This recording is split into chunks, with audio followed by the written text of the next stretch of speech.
This woman has a strange ability. She lives in the United States but can control monsters in Japan. Soon, the monsters came under missile attack. The amazing thing was, Annie felt the pain too. Instinctively, she threw a combo of punches, accidentally destroying several fighter jets, causing heavy casualties. Realizing she had killed people, Annie was overwhelmed with guilt. In her distress, she tripped over her own feet and knocked herself out. When she woke up, the streets of Japan were in ruins, with many people crushed by the monsters. Annie felt deeply responsible. Her friend John told her that not only had monsters appeared in Japan yesterday, but there was also a giant robot. John suspected he was the robot because he had been standing right next to Annie at the time. This incident reminded them of their childhood. They were playing in the park when suddenly the sky changed strangely. A lightning bolt struck Annie's head and the monster model she was holding. John was also hit by lightning, and his toy model was a robot. Since then, they both gained the ability to summon giants, but only while in that park. Understanding all this, Annie decided to apologize to the Japanese people. She went to the park, summoned the giant monster again, made hand gestures to clear the crowd, then bent down slowly to write an apology, promising never to cause destruction again. Seeing the monster's sincere attitude, the residents forgave her. However, the next day,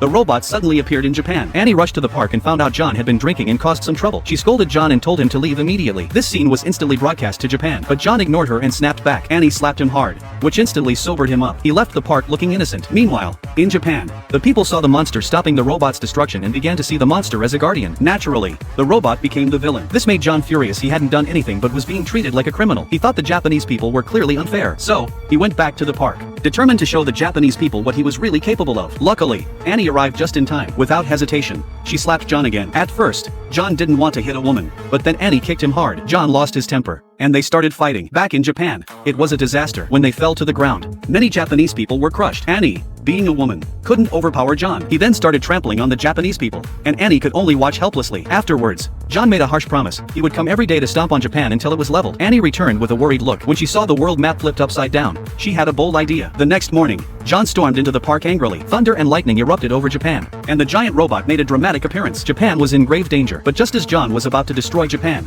an earthquake suddenly shook the park. Looking up, he was terrified to see the monster had appeared there. It turned out Annie had flown to Japan overnight and used the principle of location swapping to switch the monster from Japan to the United States. As the robot turned to flee, Annie quickly grabbed John, and the robot was simultaneously suspended midair. Gently but firmly, Annie swung her grip, sending John and the robot flying out of the earth.